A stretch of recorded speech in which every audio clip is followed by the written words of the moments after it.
रामकृष्ण हरी मंडळी, मी ओम्या आणि आज तुम्हाला अशा एका प्रवासात सोबत घेऊन जाणार आहे ज्यात आनंद, उत्साह आणि भक्तिमय वातावरणाचा अनुभव अनुभवायला मिळतो। अर्थातच पंढरपूरच्या आषाढी वारी।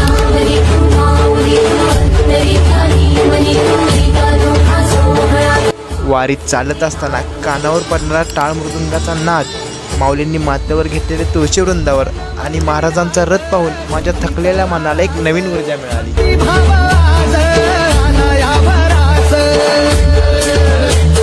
हजारो वारकऱ्यांमध्ये तो एक असतो जो विठ्ठलाला नाही तर विठ्ठलात माणूस केला शकतो। याचं उदाहरण म्हणजे आमचा महेश दादा। वारीतले लाखो पाहिजे चालतात, त्यांना थांबवतो, एक घोट पाण्यानं वारकऱ्यांची तहान भागवतो, लाखो रुपये खर्च करून मदत करतो, पण नावासाठी नाही तर फक्त आणि फक्त विठ्ठलासाठी आणि वारकरी मायबापांसाठी।